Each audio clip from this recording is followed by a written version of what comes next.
Student, Assalamu alaikum. It's me, Dr. Mansoor Khan, Assistant Professor, Department of Chemistry, Kohat University of Science and Technology.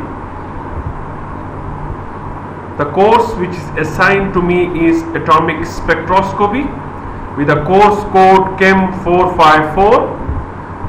Today I am going to deliver my 9th lecture, and the title of today's lecture is Atomic Absorption Spectroscopy Part 2.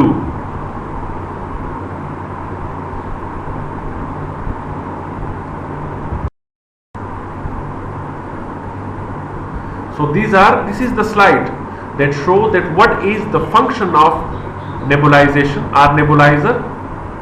Nebulization do control droplet size distribution. It converts the sample into small droplets of uniform size, and which is helpful for its complete atomization. Uniform flow rate, the flow rate is also, it maintains a uniform flow rate, because if the concentration, if the flow rate is high, then less atomization takes place. If low flow rate takes place, then high atomization takes place, which leads to an error. Easy cleaning, it can be cleaned very easily. No blockage takes place. No chemical reaction with solution takes place with using nebulization.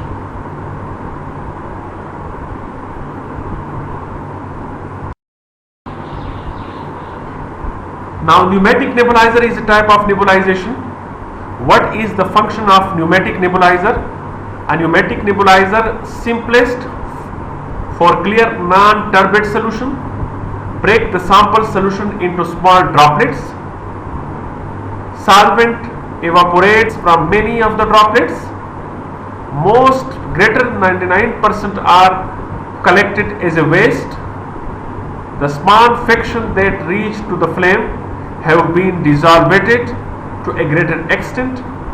Efficiency of the nebulizer droplet size distribution depends on the flow rate, viscosity, surface tension of the solvent. A corrosion resistance bead placed at the outlet of the nebulizer increase the efficiency of the removing of the big droplet. So this slide shows the various function, advantages, and basic principle of pneumatic nebulizer, which is largely used nowadays in atomizer in atomic absorption spectrophotometry.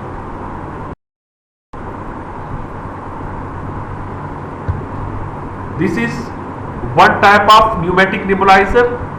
Sample solution comes through a concentric tube,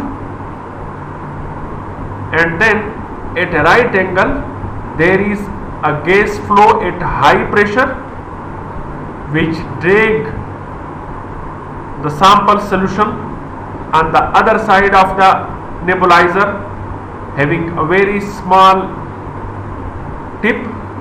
When with a high flow rate, the liquid particles are converted into a smaller droplet, which is called a spray, and it can be easily atomized. So this is a type of nebulizer, and also show the mechanism of nebulizers.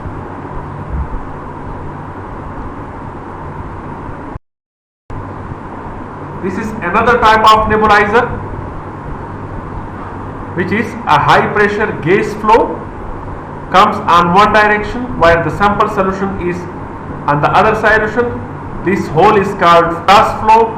The gas pressure flow and the sample solution are at a right angle to each other, so the high pressure passes the sample solution on one side, and it converted into small droplets, small portion, which is called a spray, and this can be easily atomized. So this is another type of pneumatic nebulizer which are largely used nowadays for atomic absorption spectroscopy.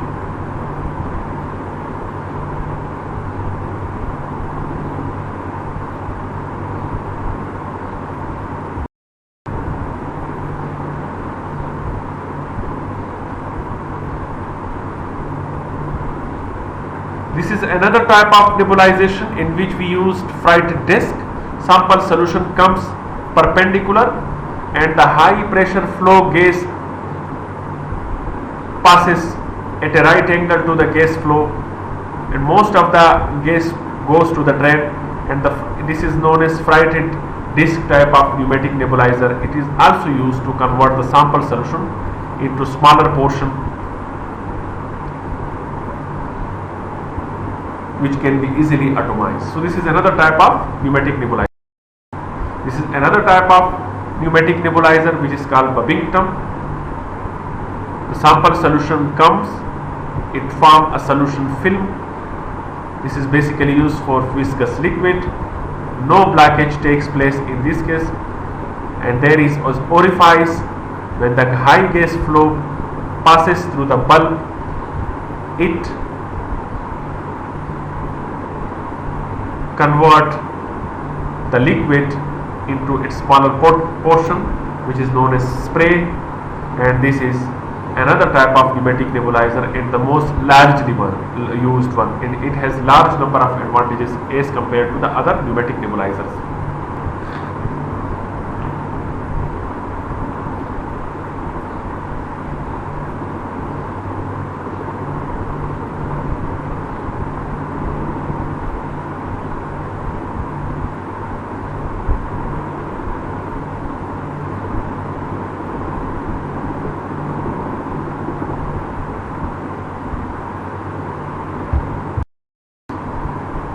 Now another one is ultrasonic nebulizers. Ultrasonic nebulizer is another type of nebulizer. Sample is placed in a tank and ultrasound waves are passes through it from the base. In pneumatic nebulizer, neutral gas do nebulization, while in ultrasonic nebulizer, ultrasonic waves do the nebulization. The dense form is swept with an accident into the flame. Particle size distribution depends on the frequency and independent of the flow rate of the accident.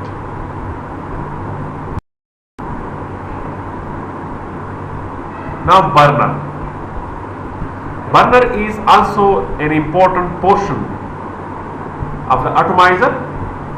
We have two types of burner. One is called total consumption burner and the other one is premix chamber burner. So this can be explained one by one in the upcoming slides.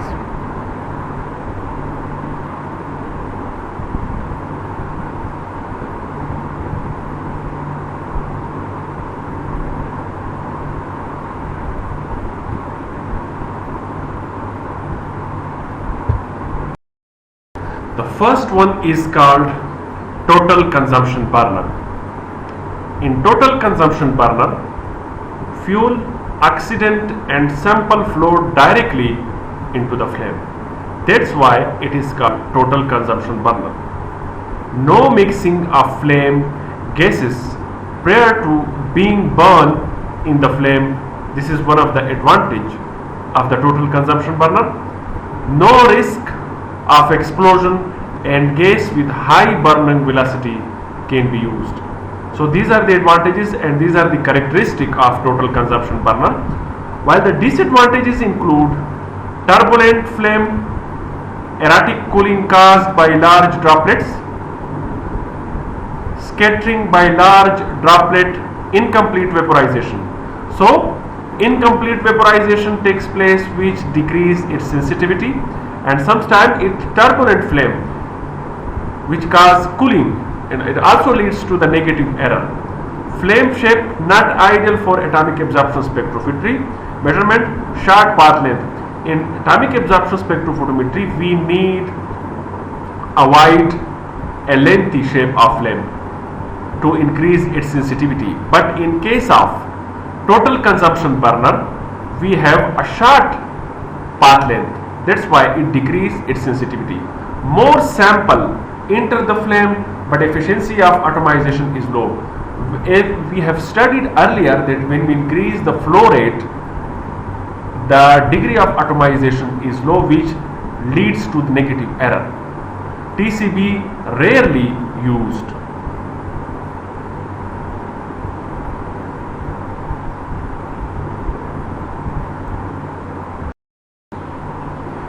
while the premix burner, it decreased all the disadvantages which are related with total consumption burner. The premix chamber burner consists of sample that enter into the accident. It also has a fuel which combined with accident and leads to the formation of flame. It has a drain tube. Excess sample goes to drain. It is flow spoiler, premix chamber, burner and flame. If we see, it has an elongated flame. Why? To increase the path length, to increase the sensitivity. So in case of premix chamber burner, the turbulence decreases if large dart droplets are avoided. Fuel is mixed with accident and sample. It is a risk. Only fine droplet reach the flame. Large droplet, 90% sample are drained out. This is one of the disadvantages. Less sample enter the flame, but atomization is efficient. Longer path length, suitable burner head. This is an advantage. Smoother burning flame result in high S/N ratio and better for quantitative analysis. So, premix chamber burner is nowadays largely used for atomic absorption spectra because it is more sensitive and it is more accurate as compared to the total consumption burner. But the only problem with it is that large amount of the sample goes to drain. This is one of the disadvantages. Another one is laminar flow burner. It is the most advanced one. Sample is spooled into the nebulization chamber by the flow of fuel. It consists of auxiliary accident, fuel, nebulizer, adjusting knob, sample capillary nebulizer. It has also a drain, nebulizer accident, flow spoiler. It is called Penton plastic, flow spoiler retaining screw, pressure relief events, burner head, locking ring, and also has a burner head and with flame. So it is simple, is spooled, sample is spooled into the nebulization chamber by the flow of fuel and accident, contains spoiler, buffels to allow only the finest droplet to reach to the burner head. So this is what it means, that a uniform particles enter into the burner head. This is one of the advantages. Burner head has a long path length and is dealt for atomic absorption spectroscopy. This is also one of the advantages because it increases the sensitivity of the technique. This is the laminar flow burner. It has an elongated flame. It has a burner head, spray chamber. It has buffels which is used to drain the larger particle, glass bead. It has a fuel and accident paths. It has also drain where the large particle go to the chamber. It has nebulizer and also a sample.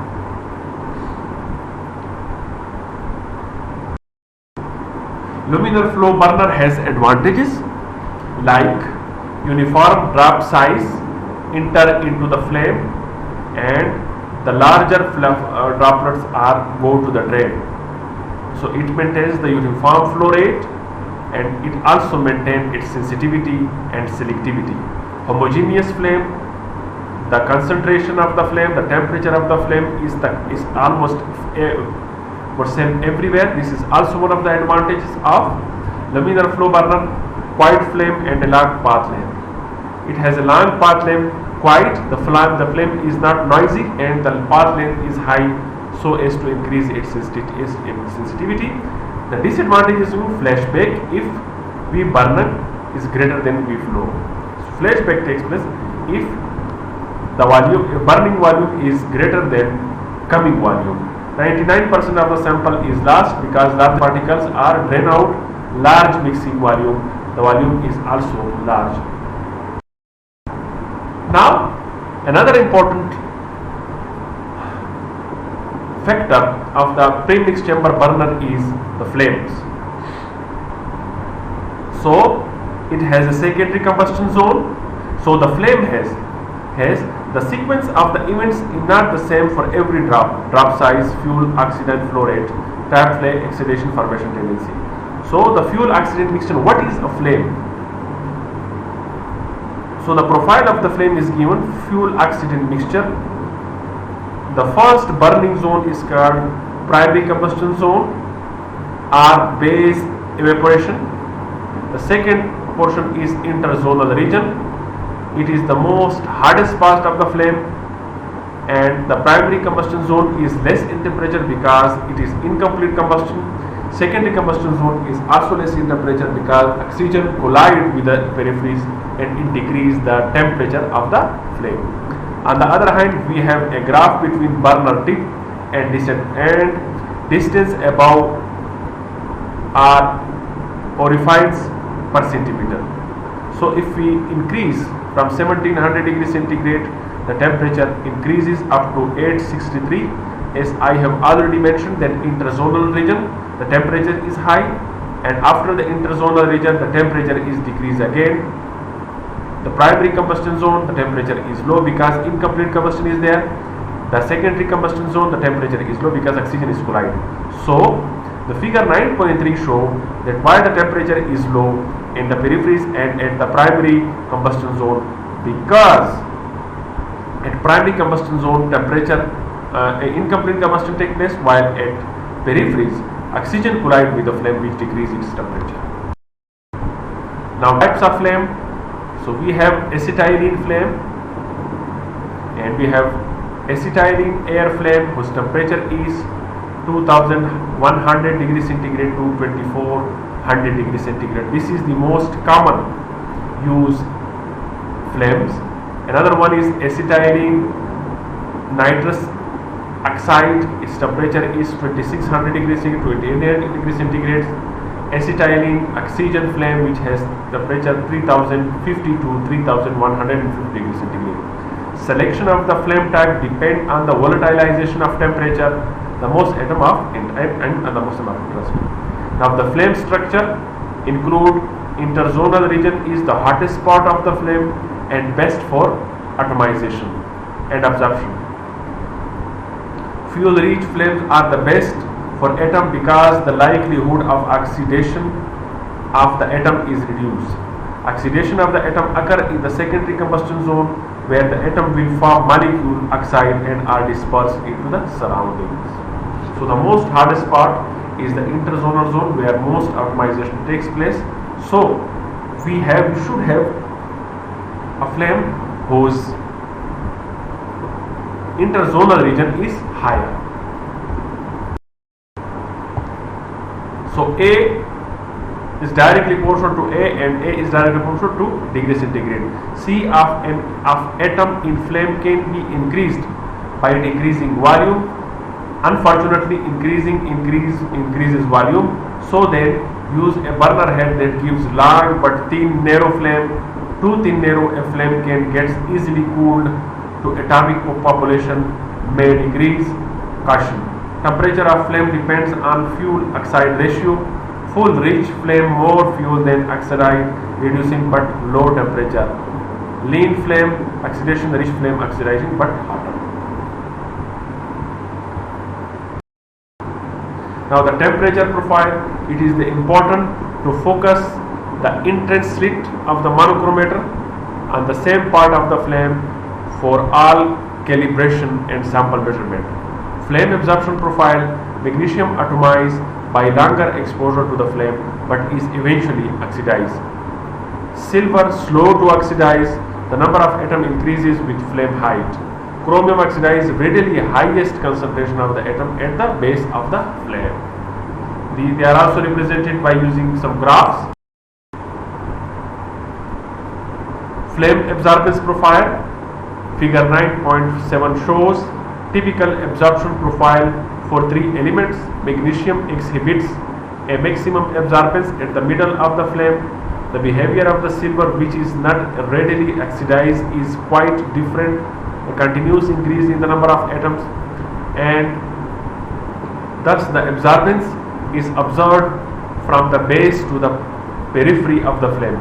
Chromium, which form very stable oxide, shows a continuous decrease in the absorbance beginning close to the burner tip. Flame burner What the flame burner basically do? It's to atomization, desalvation, volatilization, and finally atomization takes place. The flame, property of flame, natural gas, air, its temperature is 700 to 1900 degrees centigrade, maximum burner velocity is 39 to 43 centimeter per second. Natural gas oxygen flame, its temperature ranges from 2700 to 2800 and its maximum burning velocity from 370 to 390. Hydrogen air, it has a 2000 to 2100 and its maximum velocity is 300 to 440. Hydrogen oxygen has 200, 550 to 2700, 90 to 400. Acetylene air, this is another. So these are all the flames and their temperatures are.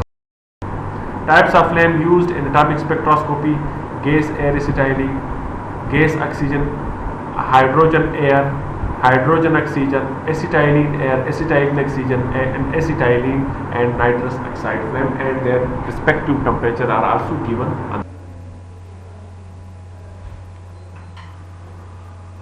This is the schematic structure of boosted halocathode lamp. It consists of an anode, two auxiliary electrode, and one cathode. It produces 30 to 100 times high intensity than conventional halocathode lamp. How?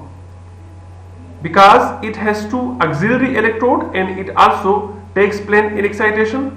Low current between cathode and anode keeps sputtering low atomic population produced and it avoids self-absorption.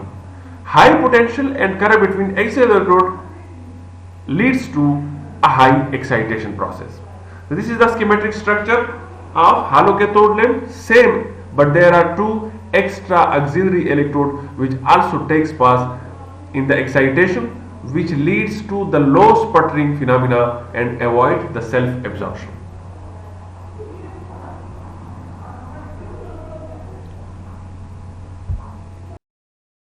So another important line source which is used in atomic absorption spectroscopy is electrodeless discharge lamp.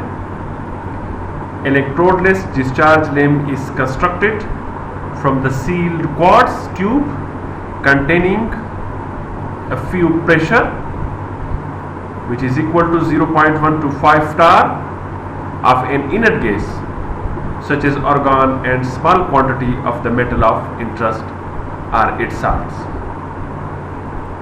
The vapor pressure of the element used in electrodeless discharge lamp are sufficiently high to permit some gaseous atom of the element to form in the low P environment of the lamp. The lamp does not contain an electrode but instead is energized by an intense field of radio frequency or microwave which has the power of 4 to 50 megahertz radiations.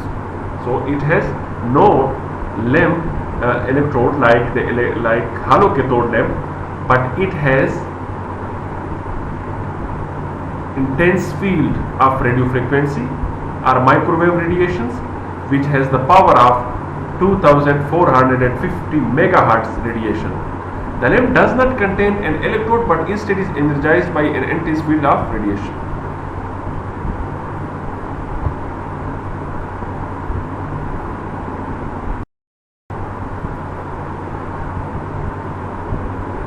Radiant intensities usually 1 or 2 orders of magnitude greater than the normal halocathode lamps mostly used for atomic fluorescence spectroscopy.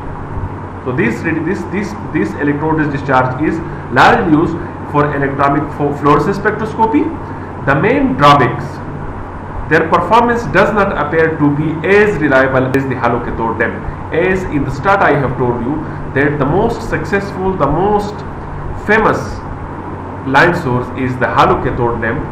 We use electrodeless discharge lamp, but less famous among the scientists and they are only commercially available for some elements only, like selenium and arsenic. So its application is not as wide as that of halocathode lamp. Their intensity depends on T, so control required. They are less stable than halocathode lamp, so their application and their stability and their favoritism is low as compared to halocathode lamp, and still halocathode lamp is the best choice for the scientist. This is the diagrammatic representation of electrode discharge lamp, which show its whole construction. The halocathode lamp consists of radio frequency coil, which produce a high amount of radiations. It has a quartz window. It has a ceramic holder, a lamp, evacuated quartz tube. The evacuated quartz tubes is 5 milligram in concentration or in amount. It is available for very limited number of atoms, for example arsenic, bismuth, cadmium, cesium, germanium, mercury, potassium, phosphorus, lead, rubidium, titanium and zirconium. So this is the whole construction of electrode discharge tube. It has different components arranged in a specific way.